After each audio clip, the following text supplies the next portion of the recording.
Très belle soirée à tous. Merci de nous faire confiance, de regarder FM Télévision, mais également à travers notre chaîne YouTube. On vous reçoit dans les cadres, en tout cas, de votre émission FM Sport qui ouvre ses portes pour vous informer. Alors, pour commencer, d'abord, les titres de votre émission Championnat National. C'est l'heure de leur entrée. Le coup d'envoi de la 29e édition est lancé finalement avec, au programme ce mercredi, nous avons eu 3 rencontres pour un championnat qui n'a pas connu d'effet normal pendant plusieurs saisons. Est-ce que ce championnat est réellement prêt pour démarrer? Sans accord sur le nombre de zones, quel avenir pour ce championnat? On fera évidemment le point avec nos invités. Et puis on va parler de la CAN, voilà la prochaine CAN évidemment, avec les derniers carrés pour les hommes de Sébastien Desabre qui se rapproche de l'heure de vérité. Quelle équipe est pour jouer le Soudan? On va essayer de faire le point avec nos invités. Bienvenue encore une fois depuis ceci, vous nous revenez, mais d'abord la place à un des habitués de l'émission. Voilà, Kabanga est avec nous. Daniel, bonsoir et bienvenue. Merci Lionel, merci également à tous les téléspectateurs qui nous regardent, surtout les amoureux du ballon rond, qui ont vu bien évidemment aujourd'hui les ballons rouler encore sur les pelouses de certains terrains de la République démocratique du Congo. C'est une grande joie pour nous qui aimons bien évidemment le football et aussi pour tous ceux-là qui nous regardent partout. On va dresser les bilans dans un instant justement pour voir ce qui en est avec cette 29e édition du championnat national. Quelqu'un qui va goûter pour sa première fois. Il a été plusieurs fois réalisateur de l'émission, mais aujourd'hui, il sera avec nous pour compléter les castings. Donc Benjamin avec nous. Bonsoir et bienvenue. Bonsoir Lionel, bonsoir à tous nos téléspectateurs, ceux qui aiment toujours cette émission FM Sport. C'est vraiment, c'est devenu donc une émission pour tous nos téléspectateurs et surtout ceux qui aiment le sport, comme je venais de le dire. Vraiment, c'est une émission qui devient une émission phare. J'ai une question biscuit pour vous. Qu'est-ce que ça fait réaliser une émission et participer à l'émission? Donc, en fait, c'est comme une maman qui mange, qui fait la cuisine et après elle va aussi à la table. Alors aujourd'hui, vous êtes invité à table. Merci donc Benjamin d'être parmi nous. Merci aussi à toute l'équipe qui nous aide à arriver chez vous dans de très bonnes conditions. À la fin de l'émission, vous allez retrouver naturellement vos rubriques, le temps additionnel qui va sanctionner l'émission. On va passer par le triple. Si vous nous rejoignez, c'est FM Sport qui prend les commandes. Le coup d'envoi, c'est maintenant. Merci d'être avec nous.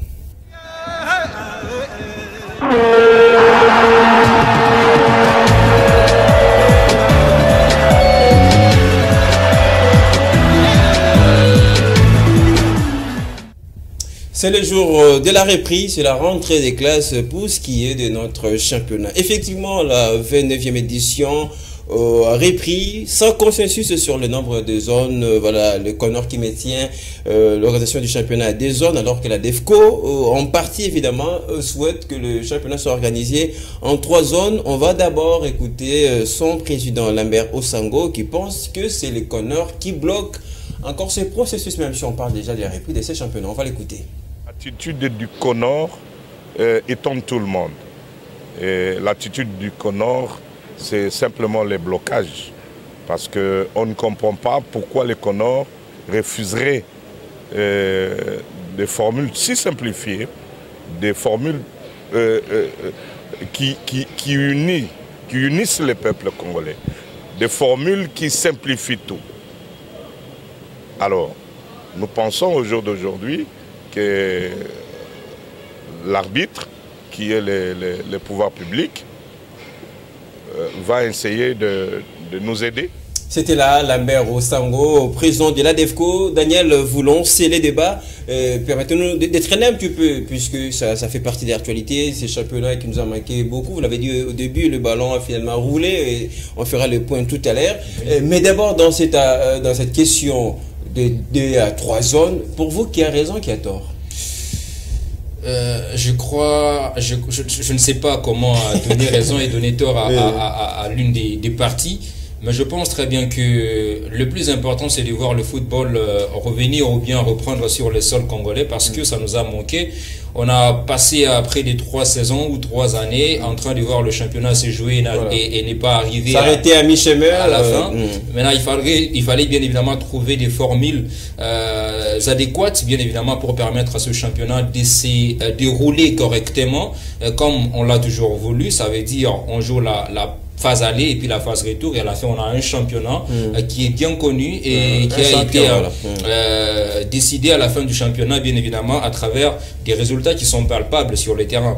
Et donc dire que 2 zones ou 3 zones, je n'en disconviens pas, mais le plus important c'est de voir le football jouer. Alors si on y va avec 2 zones, moi je pense très bien que ça sera aussi une des bonnes mesures. Le plus important c'est de voir le football voilà, marcher, mais sans consensus, les autres sont lésés par rapport à des dispositions prises. Je ne vois pas, je ne peux pas dire que voilà, il y a d'autres qui sont lésés, mais ce qu'il faut retenir, c'est quoi? C'est que même s'il y a 2 zones, même s'il y a 3 zones, il faut que le football se joue.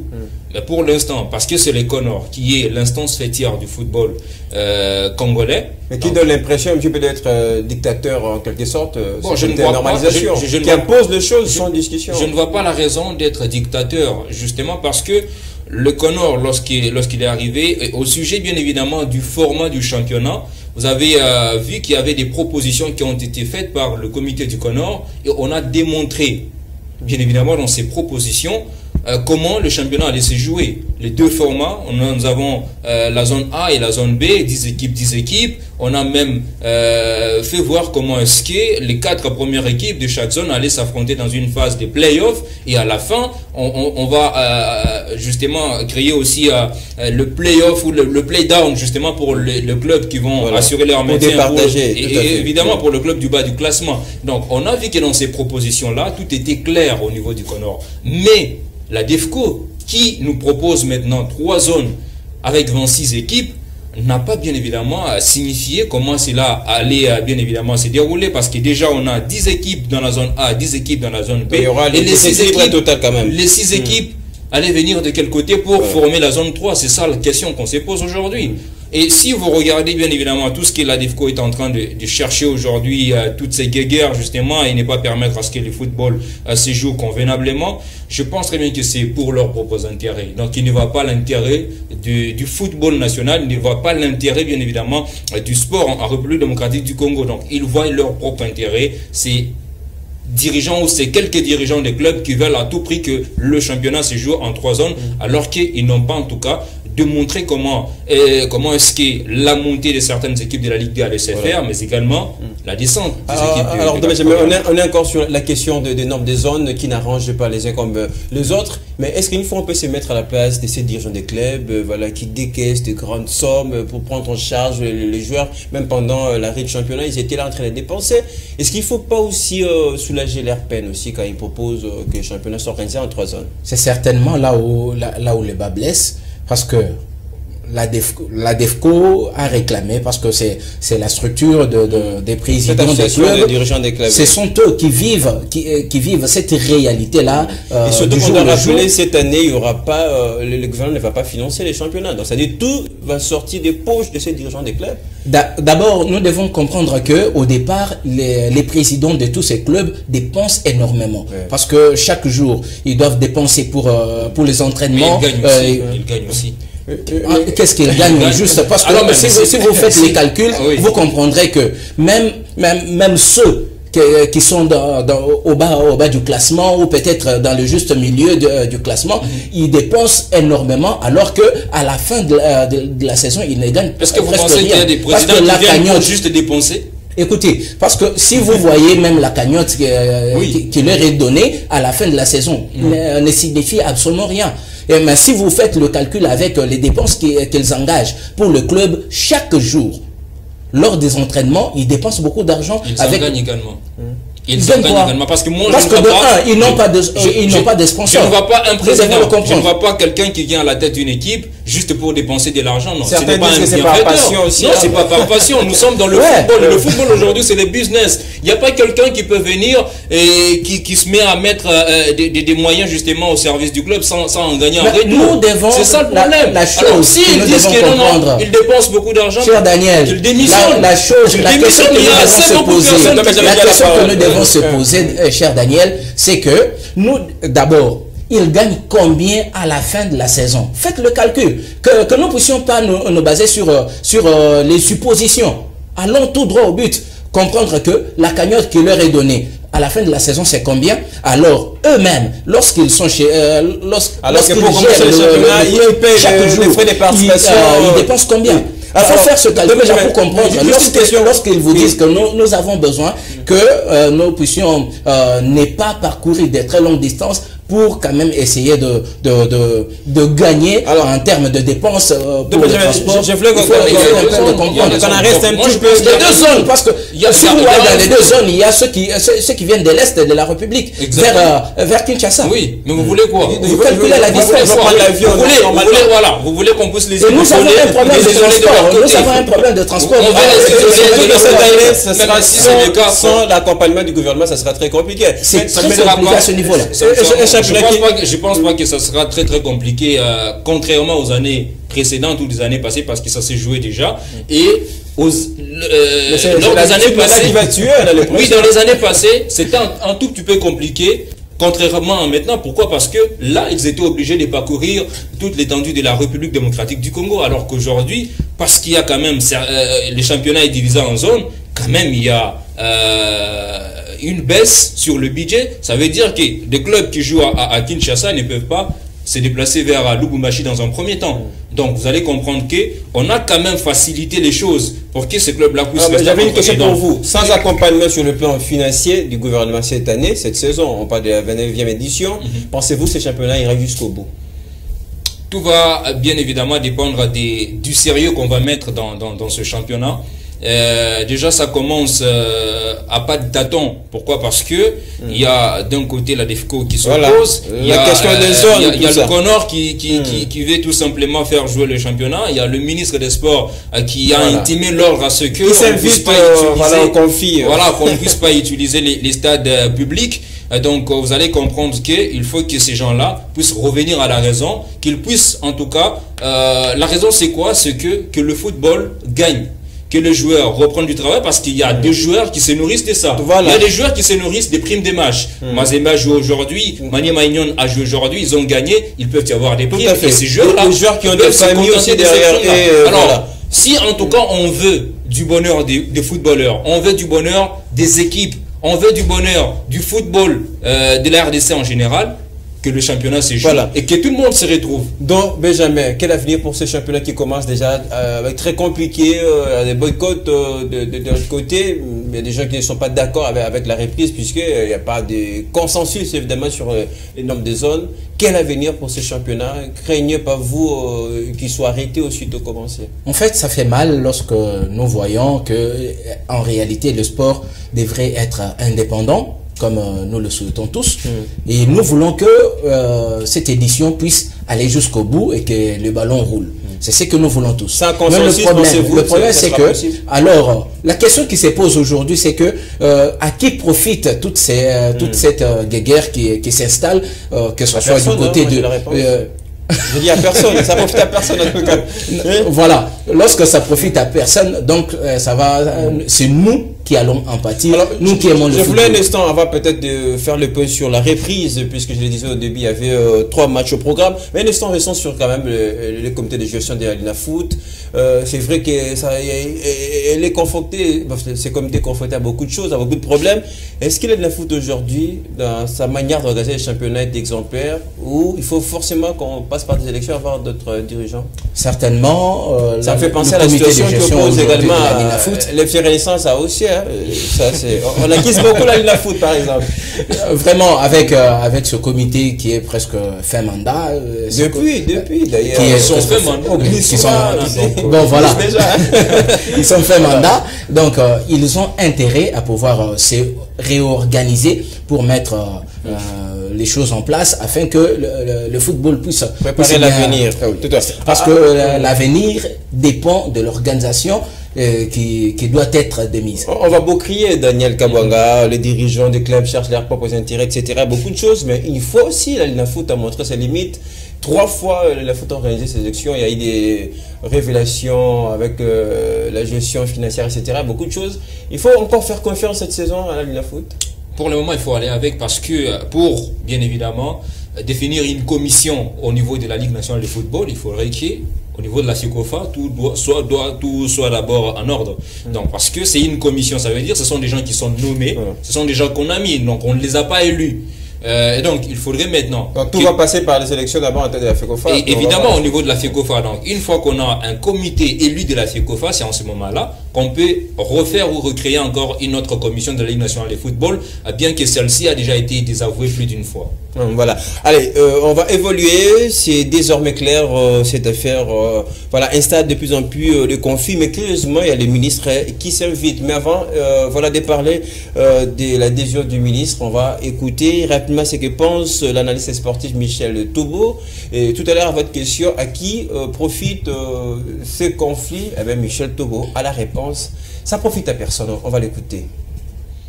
Par rapport à la lettre du ministère des Sports interdisant l'utilisation des stades par la Foot, ça encore c'est quand même malheureux. Voilà. Ces infrastructures ont été réhabilitées, entre guillemets, justement pour servir au football national, mais curieusement, le ministère qui est censé être le garant justement de ces infrastructures et les donner aux sportifs est encore en train de les interdire leurs utilisations aux sportifs qui doivent les utiliser. Moi, personnellement, je ne comprends plus rien. C'était là Michel Tobo, l'analyste sportif en tout cas, qui nous disait, ça profite à personne en tout cas, cette gueugure qui s'installe de plus en plus. Dans une correspondance adressée au secrétaire général, le ministre des Sports suspend toute activité au stade de Martyrs Tata Raphaël, qui coïncide évidemment avec la reprise du championnat national. Comment comprendre cette situation? Aussitôt, j'espère que le ministre savait bien que le championnat devait reprendre aujourd'hui, mais cette décision qui vient pendant que le championnat devait reprendre aujourd'hui, les gens ont du mal à suivre les matchs qui a eu lieu ici à Kinshasa. Comment vous analysez cette situation? Bon, en fait, il y a un problème. Nous devons comprendre que, d'abord, le ministre, il a un point de vue. Depuis que, d'abord, c'est un problème qui s'est avéré un peu important. Parce que, si vous voyez, déjà quelque chose qui se cache derrière cette décision. Moi, je trouve selon les ministres, qu'il y avait d'abord un problème entre le ministre, plutôt le ministre, le CONOR, cette mésentente-là qui est en train de s'installer. L'adhésion du ministre se justifie dans la mesure où le ministre demande à ce que les travaux arrivent jusqu'à la fin dans les deux installations. Non, le problème d'abord, c'est que le ministre est en train de se cramponner derrière la dernière lettre plutôt de la FIFA qui avait autorisé que le match RDC-Soudan puisse se jouer ici. Alors, il s'est posé alors un problème qu'il fallait terminer d'abord les travaux. Il joue à la prudence. Il joue à la prudence. Il joue à la prudence, mais il y a un problème. Il y a le stade Tata Raphaël. Certainement, il y a le stade Tata Raphaël. Ne pas permettre à la foot de jouer au stade Tata Raphaël. Permettre le stade des Martyrs, le stade Tata Raphaël pouvait aussi poser un petit problème parce que si il permet cela et qu'il y ait un incident, par exemple, à ce moment-là, c'est le ministère qui va prendre une décision. Non, je pense que ce n'est pas pour montrer au CONOR finalement c'est l'État congolais, c'est le ministre. Généralement, on peut dire que le ministre est en train de jouer au triomphalisme, si je peux employer le terme. Il joue un peu au triomphalisme pour dire que non, en fait, les installations, c'est pour les installations appartiennent au gouvernement, c'est l'État qui a mis ses moyens et vous êtes juste des organisations privées. Alors, vous devez au moins vous soumettre à ce que nous voulons afin que le sport puisse bien se jouer. Mais lorsque aussi ça vient à ces moments, nous pouvons dire que à ces niveaux-là, il y a un problème parce que en réalité, le ministre aussi pouvait ouvrir une brèche pour laisser en sorte que le sport puisse se jouer, les matchs puissent se jouer, même au stade de Tata Raphaël, comme vous l'avez dit. Le match pouvait au moins se jouer de l'autre côté, mais il a joué un peu à la prudence, comme je venais de le dire, pour essayer un peu de calmer les jeux. Pour l'instant, des stades de restaurants fermés, mais quand même, ça n'a pas empêché que les ballons roulent. Et pour la République du championnat national, on l'a vu au centre technique, Koura-Pova, il y a Image évidemment là-bas, mais ça va durer jusqu'où avec les 2 stades fermés? Bon, c'est lorsque le ministre voudra. C'est lorsqu'il voudra qu'il... C'est maintenant les patrons des sports qui pèsent, hein? On a l'impression. Bon, moi, je ne pense pas qu'il pèse. Vous savez, les problèmes ici, c'est quoi? Il y a un problème des riches, les problèmes d'autorité, le problème des leaderships. Donc, ça veut dire que nous sommes dans un principe de haute-toi que je m'y mette. Donc, le Connor veut montrer ses biceps. Voilà. Et le ministre des Sports également, mal compris ou incompris, veut aussi montrer aussi de son côté que lui voilà, aussi peut-être incompréhensible. Exactement, parce que moi j'avais en tout cas salué la première décision qu'il avait donnée, celle de voir le Connor et la DEFCO se réunir et parler le même langage pour que le championnat commence. Mais on a vu quand même sa bonne volonté, hein, voilà, il cherchait à mettre tout le monde d'accord. Oui, mais avec cette décision, la deuxième décision ou la dernière décision qu'il a prise concernant les stades, ça montre à suffisance de quel côté il est. Est-ce qu'il n'est pas... Oui, voilà, je voulais le dire. Exactement, ça montre à sa propre suffisance qu'il est du côté de la DEFCO qu'il soutient. La DEFCO. Et je pense très bien que c'est une décision qui est la vraiment... DEFCO n'a pas parlé de terrain. La DEFCO n'a pas parlé de terrain, mais quand il y a une décision qui va dans le sens de ne pas permettre le championnat à se jouer dans les terrains. Donc, on est du côté de la DEFCO. Et moi, ça me fait mal. Pourquoi? Parce qu'on appelle ça installation sportive, mais le sport n'y est pas le bienvenu. Très bien. Mais heureusement pour la reprise, comme ici à Kinshasa, ce sont les stades Tata Raphaël, les stades de Martyrs. C'était juste un choc qui a opposé les Aigles de Kinshasa face à Maniema. Mais je me demande si c'était V-Club.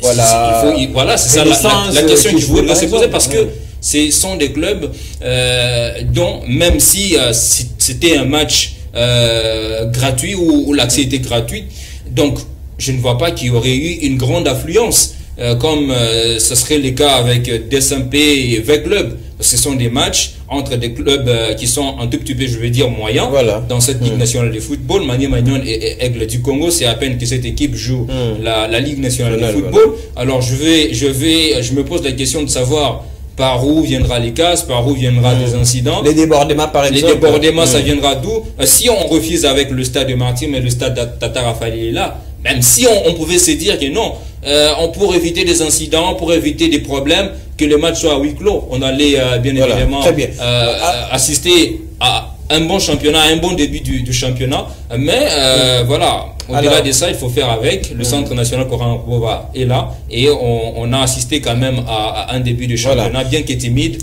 Ça commence. Merci de me servir de cette transition. Il y a eu reprise, effectivement, le ballon a roulé. Et pour la reprise, je l'ai dit au début, on a eu 3 matchs au programme. Du côté du stade de Duir, nous avons eu AS Simba face au Tupusa Mazembe. C'est un petit score qui sépare les 2 équipes. Donc c'est Mazembe qui s'impose. À Kinshasa, ici on a parlé dans un instant, les Aigles sont tombés évidemment devant Maniema Union.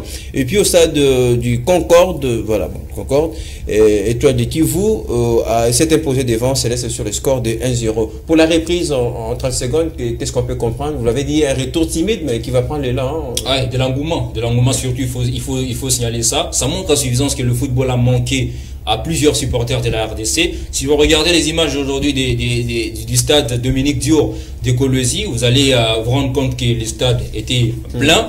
Et du côté du stade de la Concorde de Kanoudou, la même chose, excepté peut-être le centre technique national du Koura-Pova. Vu la distance qui sépare bien évidemment le centre-ville et le centre technique national du Koura-Pova, je pense très bien que si c'était dans le barrage, vous allez aussi voir cette grande affluence au niveau de ces stades-là. Malheureusement ou heureusement pour certains clubs, tous les 3 matchs se sont sur le départ, le score est même score, voilà 1-0. Est-ce que déjà par rapport à la reprise, pour terminer, on va dire c'est un pari relevé pour le comité de gestion de la Ligue de foot? On peut le dire. Puisqu'on a vu la détermination de son président qui disait on est prêt. Finalement, on n'a jamais été prêt. On est prêt malgré que ça a commencé très timidement, mais quand même, ce qui est essentiel est que le championnat ait commencé et que les matchs qui ont été, qui se sont livrés ont été de bonne qualité, si je peux dire, bien que le score a été toujours étriqué, comme venait de le dire Daniel, 1-0, 1-0 partout, mais l'essentiel est que il y a eu la masse au stade. Dans les stades où les matchs se sont joués, les gens sont venus et aussi le match est arrivé jusqu'au bout sans incident notifiés jusqu'à présent. Très bien. Allez, on va observer ces championnats nationaux. Il y aura encore d'autres matchs cette même semaine. On va observer évidemment cette reprise de la 29e édition du championnat national. Allez, on va quitter les objectifs domestiques. Bon, on va aller un peu dans le continent. On va parler des éliminatoires de la prochaine CAN.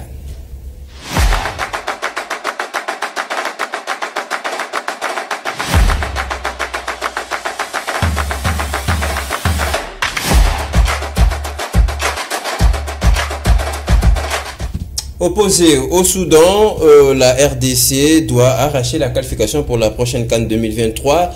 Un match nul suffirait aux Léopards le 9 septembre prochain, mais tout passera d'abord par la liste de Sébastien Desabre.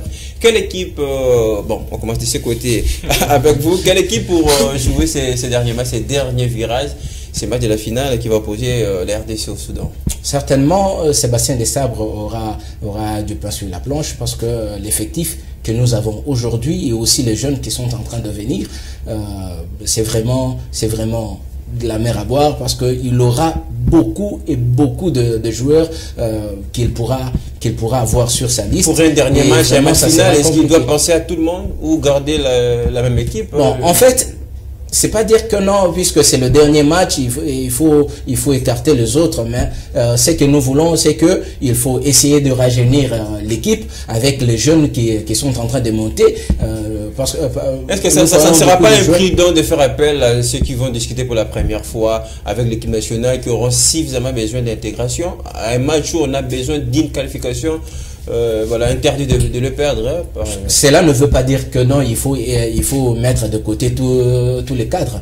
Parce que si on a au moins 80% des cadres et puis ajouter une vingtaine de jeunes qui peuvent venir pour la première fois, ils ont aussi le talent et bien qu'ils ne connaissent, peut-être les autres ne connaissent pas encore le football africain, hein, il faut quand même essayer de faire avec, essayer de chercher la Macédoine pour que tout puisse rouler. Je sais que vous n'êtes pas Sébastien Desabre ni son porte-parole, mais avez-vous l'idée quand même d'équipe qui doit composer la RDC qui jouera le Soudan?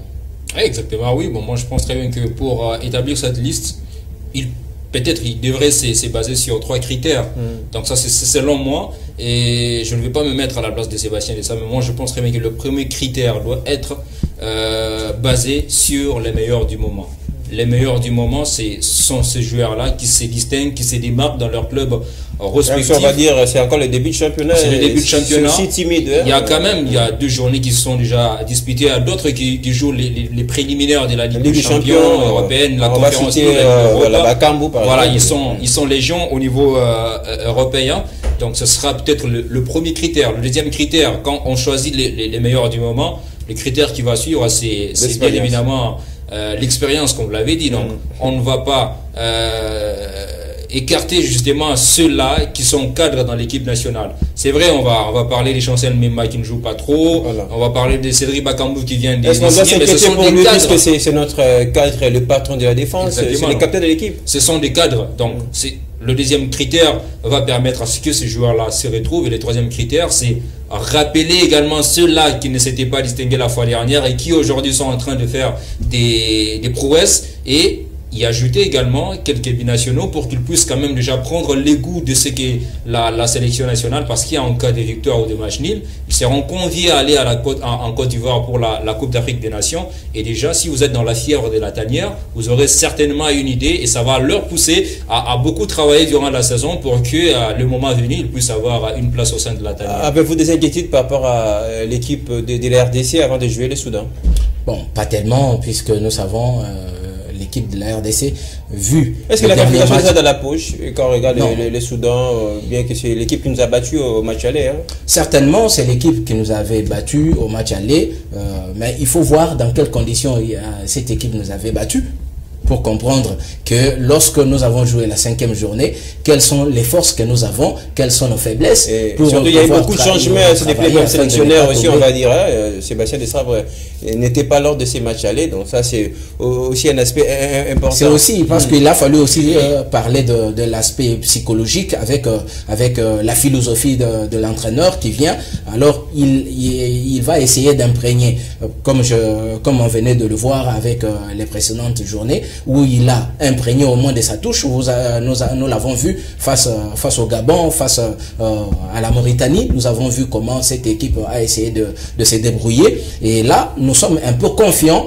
Hein, quand même les chances, nous avons 2 chances sur 3 pour ne pas perdre ce match-là et pouvoir empocher directement la qualification. Hormis ce que les joueurs nous proposent sur le terrain, mais j'ai comme l'impression, Sébastien Desabre, c'est vraiment la recette qui fait gagner la RDC. Hein. Jusqu'où il ira avec cette équipe de la RDC? Non, mais il ira là où on veut à ce qu'il puisse aller, ça veut dire. Déjà pour dire, l'objectif à la prochaine case, c'était pas l'objectif premier. C'était pas l'objectif premier, exactement. Voilà, il change la situation. Exactement, donc il a sauté, moi je veux dire, il a sauté du palier. Il est allé un peu trop vite parce qu'on ne s'attendait pas à ça, mais bravo quand même pour c'est déjà ce premier bon pas qu'il a déjà fait avec la sélection. Ça lui donne une totale confiance avec le groupe. Vous sentez que même au niveau des joueurs qui avaient encore des doutes pour rejoindre la tanière de la RDC, vous sentez qu'il a réussi à convaincre presque tout le monde. Donc dans sa casquette de manager, vous savez qu'il y a certains joueurs qui émettent déjà le goût aujourd'hui de venir jouer pour la République démocratique du Congo. Ça veut dire que le plan ou le projet qu'il est en train de marcher avec partout en Europe et partout où il passe, il est séduisant, il est convaincant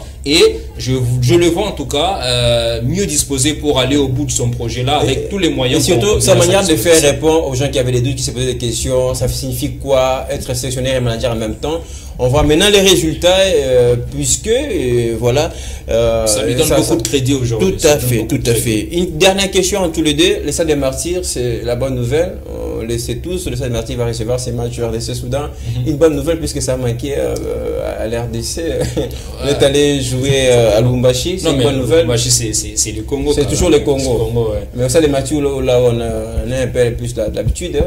Bon, vous avez vu au Congo, le premier match de Sébastien Desabre, il y avait une victoire. Donc, vous sentez que partout en République démocratique du Congo, vous avez les supporters, les Congolais qui veulent à ce que l'équipe nationale puisse aller de l'avant. Moi, je pense très bien que partout où ces joueurs pourront se produire, ils auront toujours le soutien de tous les Congolais, de loin ou de près. Mais le Stade des Martyrs, ça reste quand même le plus grand stade du pays. Donc, on ne peut pas se passer de ces stades. D'autant plus qu'il y a beaucoup de moyens qui ont été alloués pour que ces stades soient réhabilités, soient refaits et puissent recouvrir sa belle robe. Et la bonne nouvelle, c'est qu'ils vont se produire là-bas. Voilà, peut-être qu'on va donner raison au ministre des Sports, comme le disait de Benjamin, protéger encore ce bijou, faire avec beaucoup de prudence. Exactement. Peut-être pour les championnats qui reprend. Peut-être un dernier mot pour terminer. Certainement, le Stade des Martyrs, la sélection qui retrouve le Stade des Martyrs, c'est un plaisir parce que d'abord c'est avec des aujourd'hui l'un des plus grands stades on a aujourd'hui en Afrique, je veux dire, par exemple. Il y a quand même des avancées il y a beaucoup d'avancées après cette réhabilitation, malgré que les travaux sont en train d'être juste au point de finissage. Mais vraiment, c'est quelque chose de bien, une bonne information lorsque nous apprenons que le stade est presque homologué en attendant les dernières retouches comme la dernière communication de la FIFA. Alors, c'est que nous devons comprendre aussi de sensibiliser les supporters. Voilà. Le Stade de Martyrs, c'est la RDC, joue à Lubumbashi, c'est la RDC. Mais ce qui est important, c'est que il a fallu qu'il y ait alors beaucoup de gens pour soutenir cette équipe. Voilà pourquoi nous avons le plaisir de recevoir au moins ce match dans le Stade. Si vous le permettez, par rapport à la conservation de ces bijoux, à la conservation de ces patrimoines. Ça coûte beaucoup d'argent au gouvernement. C'est là qu'il y a la question. C'est là qu'il y a le problème. Et à ce point, je voudrais peut-être lancer un appel à tous ces organismes ou toutes ces organisations à but non lucratif. Moi, je les ai vus. J'ai vu des organisations lors des Jeux de la francophonie. Vous étiez bien évidemment là. Donc, des bénévoles, ils ont pris cette initiative-là de rendre belles et propres les infrastructures. Même s'ils ne sont pas encore servis jusqu'à là. Ils ne sont pas encore servis. En fait, ce sont des bénévoles. Ils sont venus pour aider la nation. Moi, je penserais bien que quand on fait des actes comme ça, on ne doit pas attendre quelque chose en retour. Donc, c'est Dieu seul qui sait bénir les gens à travers les actes que nous commettons. Donc, que ces comportements-là puissent en tout cas continuer justement pour est-ce qu'il ne faut pas peut-être confier la gestion de nos installations, on va citer même le stade Tata Raphaël, au privé? Ça sera une guerre. Ça, vous le savez très bien. Mais aussi pour les... Ça sera une guerre. Bien sûr, c'est une bonne pensée, C'est une bonne idée. Mais pour assurer le la suivi, faisabilité, mais le le suivi, problème, par mettre exemple. en Le pratique. problème, c'est cela. Mettre en Parce que- pratique, justement, c'est ça. Parce qu'aujourd'hui, vous avez le stade TP Mazembe. En fait, c'est un stade privé. Voilà. Mais vous savez quand même vous voyez bien évidemment qu'il y a quand même de l'entretien qui se fait à chaque fois. Quand il y a match, quand il y a des grands matchs, quand il faut jouer des matchs de la Ligue nationale de football, on sait qui peut jouer et qui ne peut pas jouer. Donc, dans ce sens-là, on peut bien conserver ces stades. Et donc, moi, j'appelle encore à toutes ces organisations-là, s'ils peuvent encore nous aider, justement, parce que ça va de l'image de la RDC. Si aujourd'hui, après une année ou 2 ans, on voit que le Stade des Martyrs enregistre encore certains problèmes et qui vont faire à ce qu'il puisse encore être fermé, ça sera encore Voilà. énorme. Donc on a déboursé beaucoup d'argent. Puisqu'il y aura d'autres matchs qui vont arriver aussi. Congolais puissions avoir cette capacité, cet amour de bien conserver ce patrimoine. En parlant des stades de Martyrs, on va rappeler, il n'y a pas seulement les RDC qui doivent jouer là-bas, il y a par exemple le club qui va jouer déjà son match retour, voilà, Déjà, du premier tour de la Champions League, c'est très important. Et il y a des organisations aussi qui, je vais dire, extra-sportives, qui sont organisées sur le stade, il y a des veillées, des prières, il y a tout Exactement. ça. Donc, Il y a toutes nos ces musiciens, il personnes-là, faut prendre en c'est pas compte seulement le également football. tous ces aspects-là pour garder longtemps ces stades des Martyrs en bon état, pour permettre justement au sport d'avoir place. Merci chers messieurs pour ce débrief, pour ces belles analyses. On va terminer naturellement avec nos rubriques. On va commencer par les triples.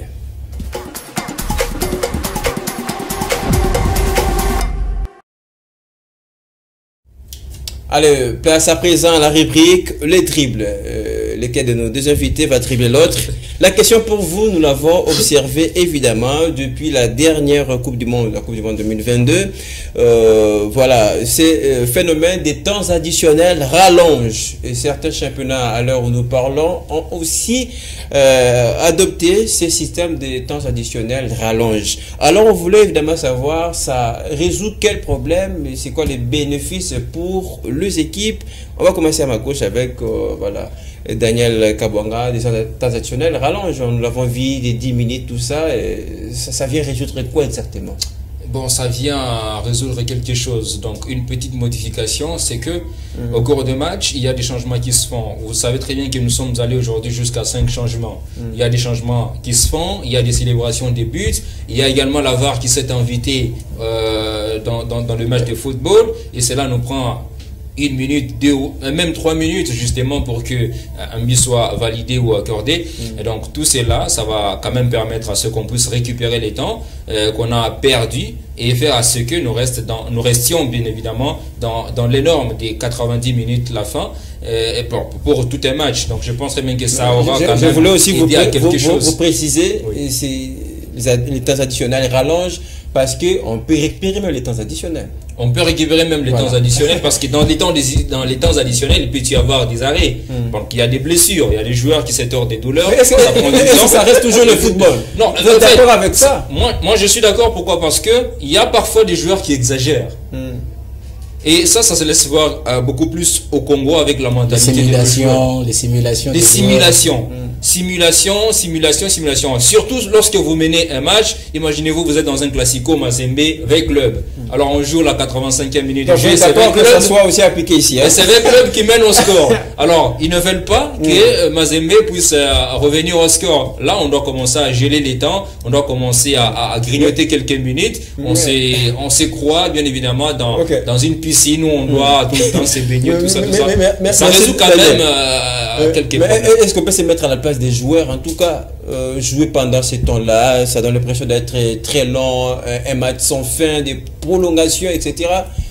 Ça sera très compliqué. Les temps additionnels rallongent certainement, comme venait de le dire Daniel, ça résout un peu de un minimum de problèmes, mais aussi il faut comprendre que ça dénature un peu le football, parce que si vous restez devant la télé ou peut-être vous êtes au stade pour vivre un événement pendant 2 heures du temps, alors qu'un seul match se joue pendant 90 minutes et vous êtes devant. Vous êtes d'accord avec ça, le phénomène? Pas tellement, bien que cela donne certainement ça patine un peu. Oui, ça patine un peu parce que comme il en connaît quand même des raisons pour lesquelles certainement parce que lorsque le football, vous voyez que le match par exemple est déjà 90 minutes plus 5. on vous a donné 5 minutes de récupération et vous voyez un gardien qui va prendre un ballon au lieu de prendre de relancer la balle, il va d'abord, il prend la balle, il va encore jeter, il va faire un peu de toutes ces zizanies.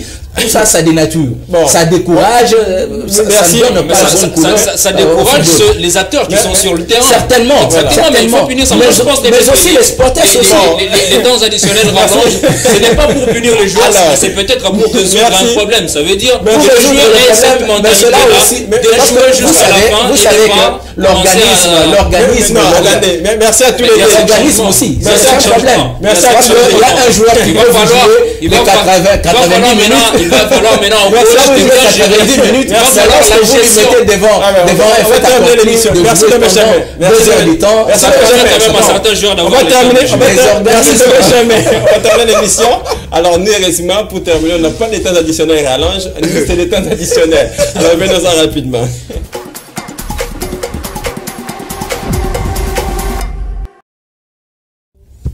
Allez, nos temps additionnels ne sont pas rallonges. Bon, qu'on va faire dans les temps avant de terminer complètement l'émission. Et ça, c'est passé entre, voilà, Daniel Kabouanga et Don Benjamin. Don Benjamin, vous avez la parole, vos temps additionnels, pardon, autre sujet. Il faut terminer. Laissez-moi, nous l'avons évoqué dans cette émission. On parlait bien sûr de la Linafoot. Avec vous revenez encore. Bon, certainement avec le problème entre les deux renaissances, vraiment ça. Voilà, la beauté des tas additionnels. Vous voyez. Mais pour terminer, entre les deux renaissances, vraiment ça n'enchante pas, ça ne donne pas qui va jouer de la crédibilité à notre championnat avec tous ces jeux de ping-pong. Donc jamais répondre à ma question. Certes, oui. Qui joue la Linafoot et qui ne joue pas entre l'FC et l'OC Renaissance? C'est Renaissance du Congo qui va jouer. Et c'est là le problème que la Linafoot devrait régler entre l'OC et le FC.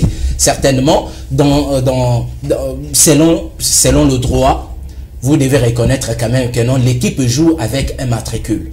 Et lorsqu'il y a une équipe qui s'est dit, nous sommes de tel, le changement de nom avec le matricule qui appartient à un autre camp, ou à ce moment-là, vous devez quand même être juste pour régler cette situation. Et là, nous disons que ça commence mal et la Linafoot est appelée à gérer cette situation avec beaucoup de sagesse pour ne pas tomber dans ce jeu. Merci beaucoup, Don Benjamin. Allez, les temps additionnels de Daniel pour terminer complètement l'émission. Alors, je lance un appel à tous les dirigeants du Football Club du Congo. Alors, le championnat a repris. Que les clubs qui sont en train de traîner les pas puissent en tout cas revenir à la raison, faire jouer les matchs. Pourquoi? Parce que au final, ce sont nos clubs, ce sont les dirigeants eux-mêmes qui seront perdants. Aujourd'hui, on nous a donné l'opportunité de commencer le championnat à temps. Il n'y a pas eu de report. Alors, il faut respecter les calendriers. Pourquoi? Parce que bientôt là, il y a des interclubs qui commencent. On ne voudrait pas à la fin commencer à pleurnicher.